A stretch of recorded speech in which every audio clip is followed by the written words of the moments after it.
Авиакомпанияның 140 жолаушысы ұшқаннан кейін 15 минуттан кейін де ұшақтың биіктікке жете алмайтынын байқады. Жолаушылар назар аударған сәтте ұшқыш кенеттен ескерту түймесін басып қалды. Көп ұзамай ұшқыш 140 жолаушыға маңызды жаңалықты жеткізді. Мен баршаңызды Discovery Chronicle беттерінде тағы да құттықтаймын. 2005 жылдың 21 қыркүйегінде American Airlines компаниясының JetBlue 292 рейсі Калифорнияның Бербанк қаласынан ұшуға дайын болды. Бортында 140 жолаушы мен 6 экипажы бар Airbus A320 ұшағы Бербанктен сағат 15:17-де ұшып кетті. 2002 жылы жасалған ұшақтың құйрық нөмірі 536 және аты Kenyan Blue болды. Кесте бойынша ол Джон Кеннеди атындағы халықаралық әуежайға дейін 2465 миль ұшуы керек еді. Бар болғаны 15 минуттан кейін барлық жолаушылар ұшақтың әрең көтерілгенін байқады. Көп ұзамай капитан Скотт мәлімдеме жасап, бізде техникалық қиындықтарға тап болғанымызды айтты. Мұны естіген жолаушылардың бәрі шошып кетті. Жағдай өте ауыр болды. Ұшақ көтерілгеніне жарты сағат болды. Бірақ ол әлі де Калифорнияның үстімен ұшып өтті. Ұшқыш шассиден қандай да бір ескерту сигналдарын алып жатқанымызды тағы да хабарлады. Тіпті ұшқыштың да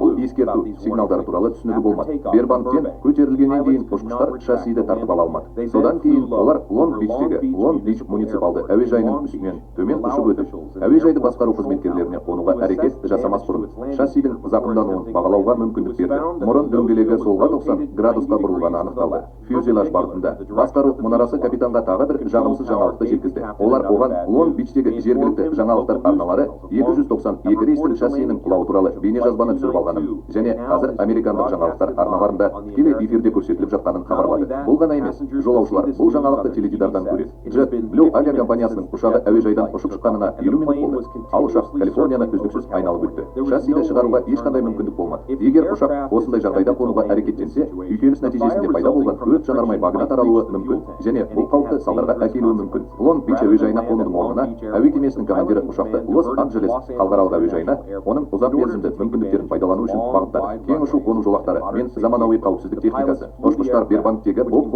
әуежайы мен Лос-Анджелес халықаралық әуежайы арасындағы сегіздік фигура схемасы бойынша 46860 фунтқа дейін авиациялық жанармай тасымалдай алатын ұшақты басқарды. Жанармайды жабуға және қону кезінде өрт қаупін азайтуға 2 сағаттан астам уақыт кетті. Бұл сонымен қатар ұшақты жеңілдетуге, шассидегі ықтимал жүктемені азайтуға және қону жылдамдығын айтарлықтай төмендетуге ықпал етті. Airbus A320 ұшағы әртүрлі ақпарат агенттіктерінің ұшақтың мұхит үстінде осылай істеп жатқаны туралы хабарларына қарамастан жанармай төгуге механикалық мүмкіндігі жоқ. JetBlue ұшақтары тікелей спутниктік теледидар жүйесімен жабдықталғандықтан 292 рейстің жолаушылары ұшу кезінде жаңалықтардан өз рейстерінің тікелей трансляциясын көре алды. Ұшақ Тынық мұхитының үстінде бірнеше сағат бойы айналып жүрді. Борттық бейне жүйесі қонуға дейін әлдеқашан өшірілген. Актриса Тарн менен осы рейспен Нью-Йоркке қарбалас пен ағын фильмін насихаттау үшін ұшып бара жатқан. Сценарист Зак Динде ұшақта болған. Төтенше жағдайлар қызметі мен өрт сөндіру машиналары қонар алдында Лос-Анджелес халықаралық әуежайының баспалдақтарында дайын тұрған. Ұшақ 25 ұшу қону жолағына қонды. Ұшақ жерге тиген кезде мұрын шассиінен ұшқын мен жалын пайда болды.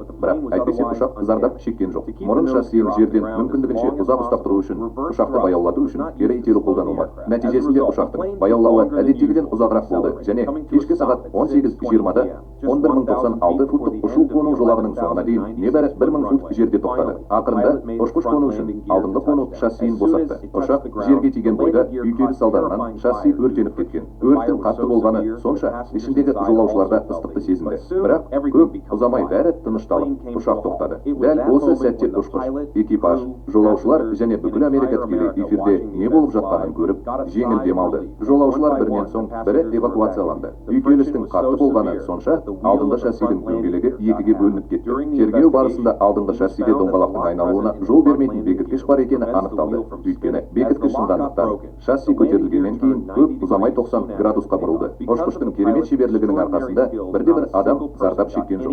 Лос-Анджелес өрт сөндіру бөлімі батальон командирі Лу Рупали ұшқыштың керемет жұмыс жасағанын айтты. Ол алдыңғы шассиді түсірмес бұрын ұшақты мүмкіндігінше артқы дөңгелектерінде ұстады. Сізге бұл бейне ұнайды және оны басқалармен бөліседі деп үміттенемін.